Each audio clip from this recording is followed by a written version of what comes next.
साईं बाबा कौन थे?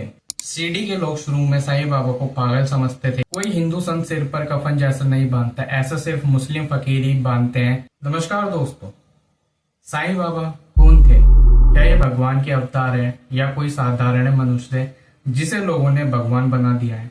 तो सवाल यही उठता है कि फिर साईं बाबा कौन है? साईं कहाँ से आए और कैसे बने भक्तों के साईं बाबा, जिनकी एक दर्शन पाकर भक्त अपना जीवन धन्य मानने लगते हैं? साईं बाबा कौन थे और उनका जन्म कहाँ हुआ था? यह प्रश्न ऐसे हैं जिनका जवाब किसी के पास नहीं है। साईं ने कभी इन बातों का जिक्र नहीं किया।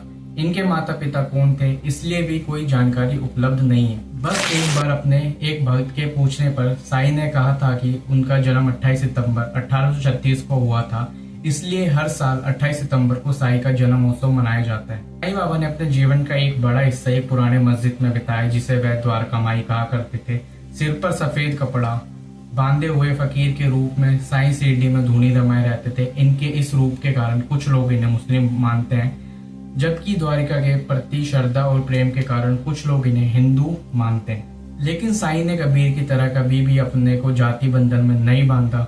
हिंदू हो या मुस्लिम, साईं ने सभी के प्रति समान भाव रखा और कभी इस बात का उल्लेख नहीं किया कि वह मानवता, प्रेम और दयालुता को उत्पन्न अपना धर्म माना।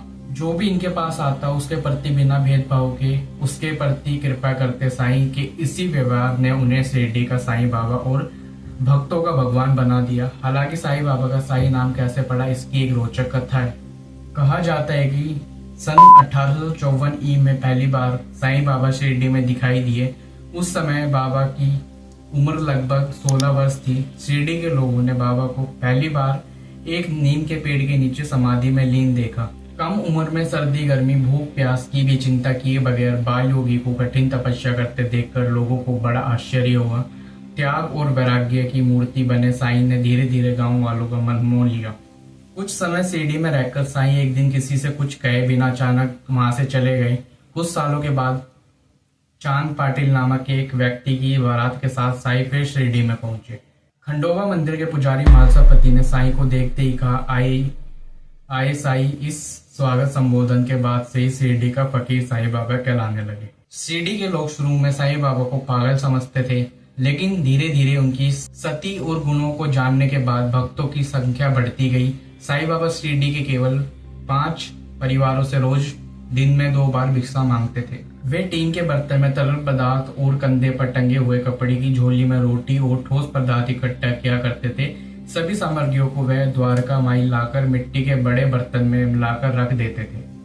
कुत्ते, बिल्लियां, चिड़िया निसंकोच आकर खाने का कुछ अंश खा लेते थे। बची हुई भिक्षा को साईं बाबा भक्तों के साथ मिल बांटकर खाते थे। साईं ने अपने जीवन काल में कई ऐसे चमत्कार दिखाए जिससे लोगों ने इनमें ईश्वर का अंश महसूस किया। इन्हीं चमत्कारों ने साईं को भगवान और ईश्वर का अवतार बना दिया। लक्ष्मी नामक एक स्त्री संतान सुख के लिए तड़प रही थी। एक दिन साईं बाबा के पास अपनी विनती लेकर पहुंच गई। साईं ने उसे ऊदी यानी भभूत दिया और कहा, आधा तुम खा लेना और आधा अपने पति को दे देना।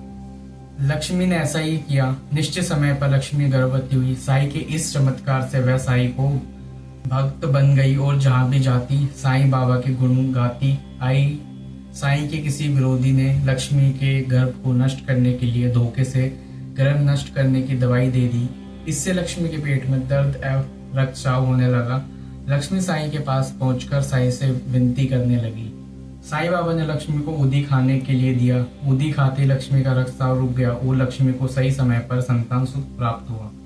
कट्टर धार्मिक युग व्यक्ति हर संत को धर्म के आईने में देखना चाहते हैं। कट्टरपंथी हिंदू भी जानना चाहते हैं कि वह हिंदू थे या मुसलमान। यदि मुसलमान थे तो फिर हम उनकी पूजा क्यों करें। मुसलमान भी जानना चाहते हैं कि यदि वह हिंदू थे तो फिर हम उनको समाधि पर जाकर दुआ क्यों करें।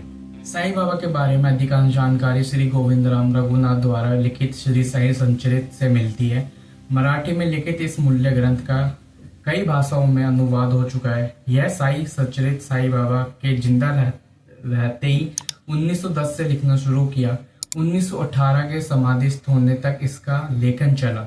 लेकिन अब सवाल यह उठता है कि कितने हैं जो सबका मालिक एक ही घोषणा करते हैं।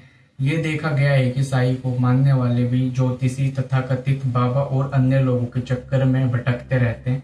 इससे पता चलता है कि वह सब भ्रमित है, वह उन्हें साई पर भरोसा नहीं है। साईं बाबा का मिशन था लोगों में एक ईश्वरवाद के प्रति विश्वास पैदा करना, उन्हें कर्मकांड, ज्योतिष आदि से दूर रखना और उनके दुख दर्द को दूर करना, साथ ही समाज में भाईचारा कायम करना। साईं अपना ज्यादातर वक्त मुस्लिम फकीरों के संग बिताते थे, लेकिन माना जाता है कि उन्होंने किसी के साथ कोई भी व्यवहार धर्म के आधार पर नहीं किया।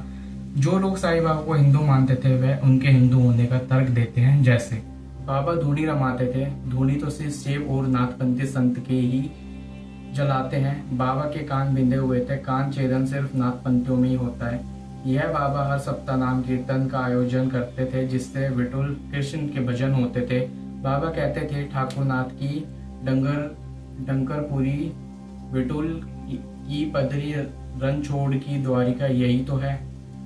साईं बाबा कपाल पर चंदन और कुंकू लगाते थे। साई के बारे में जानकार मानते हैं कि वे नाथ संप्रदाय का पालन करते थे।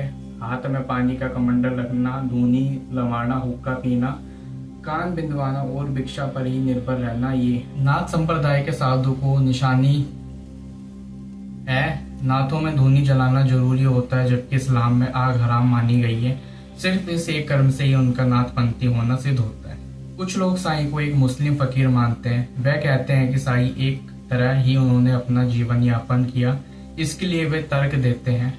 साईं शब्द फारसी का है, जिसका अर्थ होता है संत। उस काल में आमतौर पर मुस्लिम सन्यासियों के लिए इस शब्द का प्रयोग होता था। शिरडी में साईं सबसे पहले जिस मंदिर के बाहर आकर रुके थे, उसके पुजारी कोई मुस्लिम फकीर ही नजर आए, तभी तो उन्होंने उन्हें साईं कहकर पुकारा। साईं ने ये कभी नहीं कहा कि सबका मालिक एक। साईं संचरित के अध्याय 4, 5, 7 में इस बात का उल्लेख है कि वह जीवन भर सिर्फ अल्लाह मालिक है यही बोलते रहे। कुछ लोगों ने उन्हें हिंदू संत बनाने के लिए यह झूठ प्रचारित किया कि वह सबका मालिक एक है भी बोलते थे। कोई हिंदू संत सिर पर कफन जैसा नहीं बांधता, ऐसा सिर्फ मुस्लिम फकीर ही बांधते हैं। जो पहनावा साईं का था वह एक मुस्लिम फकीर का ही हो सकता है। साईं बाबा ने रहने के लिए मस्जिद का ही चयन क्यों किया? वहाँ और भी स्थान थे, लेकिन वह जिंदगी भर मस्जिद में ही रहे। साईं संचित के अनुसार साईं बाबा पूजा पाठ, ध्यान, प्राणायाम और योग के बारे में लोगों से कहते थे कि इसे करने की कोई जरूरत नहीं है। उनके इस प्रवर्तन से पता चलता है कि वह हिंदू धर्म विरोधी थे। मस्जिद से बर्तन मंगवाकर वह मौलवी से फातिहा पढ़ने के लिए कहते थे। इसके बाद ही भोजन की शुरुआत होती थी। साईं को सभी यवन मानते थे। वह हिंदुस्तान के नहीं अफगानिस्तान के थे, इसलिए लोग उन्हें यवन का मुसलमान कहते थे। उनकी कद काठी और ढील ढोल यवनी ही था। साईं संचरित अनुसार एक बार साईं ने इसका जिक्र भी किया था। जो भी लोग सबसे पहले मिलने जाते थे उन्हें मुस्लिम फकीर ही मानते थे, लेकिन उनके सिर पर लगे चंदन को देखकर लोग भ्रमित हो जाते थे। ठंड से बचने के लिए बाबा धूनी में आग जलाते थे। उनके इस आग जलाने को लोगों ने धूनी रमाना जाना। महाराष्ट्र के पाथरी गांव में साईं बाबा का जन्म 28 सितंबर 1835 को हुआ था। कुछ लोग मानते हैं कि उनका जन्म 27 सितंबर 1838 को तत्कालीन आंध्र प्रदेश के पाथरी गांव में हुआ था और उनकी मृत्यु 28 सितंबर 1918 को शिरडी में हुई। ज्यादातर जगह पर लिखा है कि सन 1854 में पहली बार शिरडी में देखे गए, तब वह किशोर अवस्था के थे। यदि उनकी उम्र उस वक्त 13 वर्ष थी, इस मामले से 1838 में उनका जन्म हुआ होगा। खुद को साईं बाबा का अवतार मानने वाले सत्य साईं बाबा का जन्म 27 सितंबर 1835 को महाराष्ट्र के पाथरी गांव में बताया है। वह सत्य साईं की बात माने तो शिरडी में साईं के आगमन के समय 23 से 25 के बीच रही होगी। सत्य साईं बाबा का आगमन से लगता है, क्योंकि उनकी जीवन यात्रा पर विचार उनका इस उम्र में शिरडी में प्रवेश हुआ। ऐसा विश्वास किया जाता है कि महाराष्ट्र के परभणी जिले के पाथरी गांव में साईं बाबा का जन्म हुआ था और सैल्य में बाबा के गुरु वैकुंठा रहते थे। यहाँ हिस्सा हैदराबाद निजामशाही का एक भाग था।